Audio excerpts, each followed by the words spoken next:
Bonjour à tous, bienvenue dans Rencontre avec. Aujourd'hui, nous recevons Nicolas Salsou, qui est élu à la Chambre de commerce et d'industrie du Var. Et nous allons parler d'un nouveau concept, et je veux dire, c'est une première en France, je veux dire régionale évidemment et départementale. C'est dans le Var que ça se fait, c'est DigiCity. Bonjour Nicolas. Et bonjour. Alors, quand on parle de DigiCity, moi j'entends le mot Digi comme digital, le mot City comme ville. C'est un projet qui a un rapport avec, finalement, avec le cœur de ville et avec la digitalisation. C'est un peu ça, c'est un peu ça. Plus précisément, c'est en lien avec les commerces de proximité. L'idée, en deux mots, c'est de mesurer la maturité digitale des entreprises sur un secteur donné. Ce projet va se faire dans une zone bien particulière sur le début du lancement. Le président de cette communauté de communes et ainsi que vous, notamment par exemple qui a été élu à la Chambre de commerce et d'industrie, vous êtes deux entrepreneurs et finalement vous avez ce regard aussi sur la période que l'on vient de vivre aussi. Alors oui, voilà. Alors moi, Nicolas Salsou, je suis élu à la Chambre de commerce et il faut savoir que pour être élu, on est chef d'entreprise. Et ce qui est le cas aussi de la personne avec qui nous avons monté ce projet, en tout cas le premier avec qui nous l'avons monté, qui est François de Canson, qui est le président de la communauté de communes de Méditerranée Porte des Morts. Nous sommes tous les deux chefs d'entreprise et nous avons tous les deux subi de plein fouet les impacts de cette épidémie, notamment lors du premier confinement. Les impacts Les finalement économiques, finalement, via la fréquentation de la clientèle notamment. La région et d'autres, je veux dire, initiatives ont été faites. Je pense au Click and Collect et à d'autres choses. Je pense à Géolocal 83. Je pense aussi au plan France Relance Commerce et dans toutes ces solutions d'entreprise. C'est des choses qui ont quand même été faites et ce qui vous ont permis aussi d'avoir peut-être un regard sur la chose. Oui, vous avez complètement raison. Il y a eu beaucoup de choses de faites.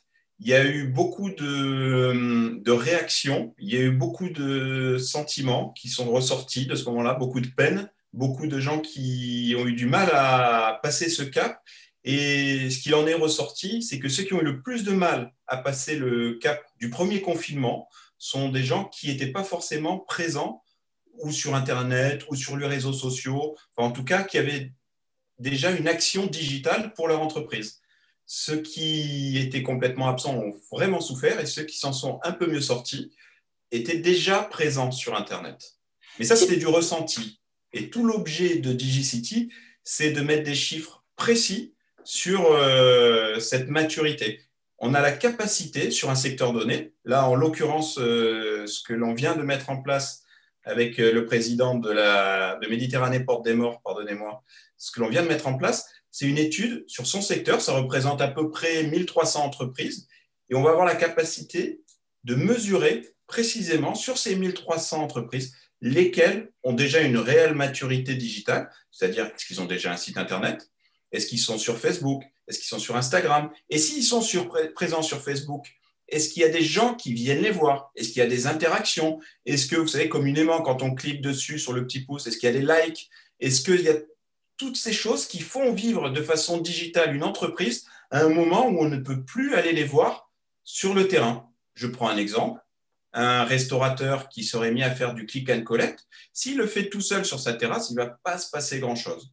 Ceux qui ont des click and collect qui ont marché dès le début, c'est parce qu'ils l'ont fait savoir par Facebook, parce qu'ils l'ont fait savoir par Internet ou par Instagram ou des campagnes d'emailing. Et donc, c'est ça que l'on va proposer aux pouvoirs politiques locaux, c'est de leur dire sur leur territoire, lesquels sont déjà très présents, eux, on va les encourager, c'est très bien, mais aussi ceux qui pourraient faire mieux ou qui sont complètement absents. Et là, on va pouvoir ensuite, dans une deuxième étape, pardonnez-moi, leur donner des outils pour être présents sur Internet et puis pouvoir continuer à commercer pendant une période où on est obligé de fermer nos portes à la clientèle, en tout cas physique. Finalement, votre souhait, c'est de les accompagner finalement à développer un peu leur notoriété, la clientèle, tout ce qui est aussi peut-être le chiffre d'affaires, et finalement s'accompagner de cet Internet-là en leur donnant les bons conseils. Et finalement, c'est un peu cette idée de vouloir les porter de plus en plus vers le haut. Quand on entend centre-ville, c'est pas que centre-ville, parce que ça va être, vous allez vous intéresser à différents cœurs d'activité, c'est-à-dire c'est le cœur de ville, le cœur de village, c'est le cœur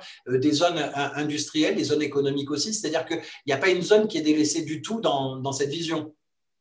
Alors, non, concrètement, avec Méditerranée Porte des Morts, le premier plan, c'est le premier avec qui on signe, hein. Il y a d'autres secteurs qui sont en cours de discussion.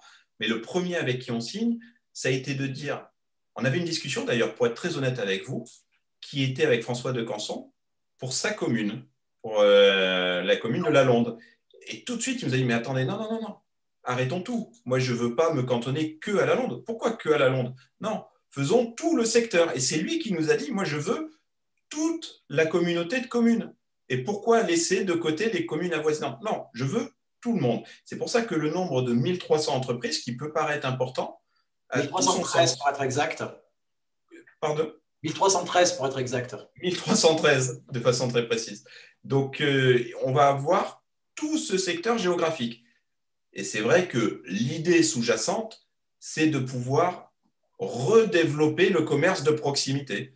Tous les commerces, alors ça peut être de la restauration, ça peut être des articles de prêt-à-porter, ça peut être tout un tas de choses, des viticulteurs par exemple, pourquoi pas, des professions libérales. Il y a tous ceux qui sont en capacité de vendre un produit ou une action à quelqu'un qui passe et qui ne peut plus passer, qui ne peut plus passer la porte. Voilà, concrètement, tout le monde. L'idée de cette digitalisation, elle est, j'allais dire, dans les discussions, on a beaucoup entendu parler, c'est vrai, des marketplaces comme Amazon et d'autres. Et finalement, c'est cette volonté peut-être aussi d'apporter une sorte peut-être de force de présence web comme une marketplace qui pourrait concurrencer celle-ci. Oui, alors je suis très content que Amazon, que vous citez, mais il y a d'autres acteurs chinois, etc., aient prospéré pendant cette période Covid. Tant mieux pour eux. En France, on a la capacité de faire tout aussi bien avec des outils qui sont très proches. Et quand je dis tout aussi bien, on peut même faire mieux. On peut faire mieux parce que d'abord, les outils numériques, click and collect, payer en ligne, etc., on est capable de le faire avec des outils français. Et en plus, avec des outils produits en France. Et vous allez limiter l'empreinte carbone. Vous savez, cette empreinte carbone dont on parle presque à tous les journaux télévisés. On a plein de réflexions pour être écologique, limiter les transports, etc. Là, on propose de mettre en relation une clientèle locale avec des producteurs locaux. C'est-à-dire qu'on va réapprendre avec cette démarche-là à consommer local.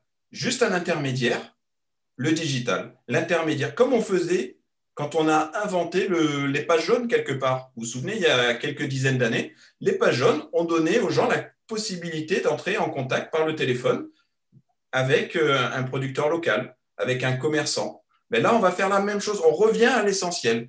J'habite sur un secteur donné. Qui est en capacité, sur ce secteur donné, de me vendre de la nourriture, des biens d'équipement de la maison, des services? Et là, on va vraiment limiter l'empreinte carbone en plus de ça. On va aider nos commerçants à s'en sortir en période Covid et on va limiter l'empreinte carbone. Nicolas, là, il y a deux choses qui me viennent à l'esprit, mais je vais d'abord aller sur cette idée de là, on parle, c'est vrai, de la communauté de communes Méditerranée Porte des Morts. On est dans une zone géographique bien déterminée. Là, aujourd'hui, c'est parce que c'est la première zone vers laquelle vous déployez ce DigiCity, mais l'ambition est de développer ce DigiCity de manière, comme vous le disiez, finalement, que le territoire finalement grossisse, parce que j'allais dire, quelqu'un qui habite à la Londe, potentiellement, peut acheter du côté de la Seine, où on est du côté TPM, ou il peut acheter du côté du Bossé, où là, on serait peut-être avec une autre communauté de communes aussi, c'est-à-dire Sud-Saint-Baume, je cherchais le nom. Voilà, donc finalement, l'objectif, c'est peut-être aussi que localement, on se nourrisse des biens qui sont tout proches aussi. Cette envie, c'est aussi de s'étendre aussi sur la zone. Oui, alors notre vocation, je vous rappelle, on est la Chambre de commerce et d'industrie du Var. Oui, c'est donc, notre vocation, c'est d'accompagner l'ensemble du Var. Donc, on a des discussions avec à peu près tous les politiques du secteur. François de Canson, président de Méditerranée Porte des Morts, lui, il a cette sensibilité qui est très forte parce qu'il est lui-même aussi à la tête d'une entreprise. Donc, il a tout de suite percuté, il a voulu aller très vite et il a même mis un point d'honneur, ça c'est une confidence que je vous fais, il a voulu être le premier. C'est sa petite victoire personnelle. C'est comme tous les chefs d'entreprise, on aime bien être les premiers et il ne fait pas ne dérogent pas à la règle. Derrière, j'aimerais quand même ouvrir une parenthèse, c'est-à-dire que là, c'est vrai qu'on parle de digitalisation et finalement de dynamiser et de redynamiser et peut-être retrouver cette idée de consommer un peu local. Et finalement, j'allais dire, ce souci-là, c'est aussi pareil, consommer local, c'est aussi préserver nos emplois ou développer nos emplois aussi. C'est ça aussi, c'est-à-dire que c'est l'emploi de nos voisins, de nos proches, c'est nos propres emplois aussi que l'on nourrit par ce biais-là. Consommer local, c'est aussi les taxes d'apprentissage qui permettent de rentrer aussi au sein de de nos structures scolaires et d'apprentissage. C'est-à-dire que c'est plein d'autres choses. C'est toutes sortes d'impôts locaux aussi, pareil, qui nourrissent aussi notre vie en local. Ça ne se résume pas que juste à consommer un article. Mais derrière, même si on parle de cette période-là, dans cette période, celle qui vient de précéder, la CCI a aussi été présent auprès des professionnels et vous continuez aussi dans d'autres domaines. Et je pense notamment de Allo CCI, notamment. Oui, alors c'est gentil de le rappeler. C'est vrai que la Chambre de commerce a eu pour mission dès les premiers jours d'être la porte d'entrée pour toutes les entreprises du département qui étaient en détresse financière, psychologique, ou tout simplement d'avoir des interrogations très basiques. Ai-je le droit d'ouvrir? N'ai-je pas le droit? Et donc, on était le point d'entrée pour eux, et ensuite, on réorientait s'il le fallait, s'il fallait donner une aide d'urgence, s'il fallait trouver un financement, s'il fallait trouver des solutions juridiques.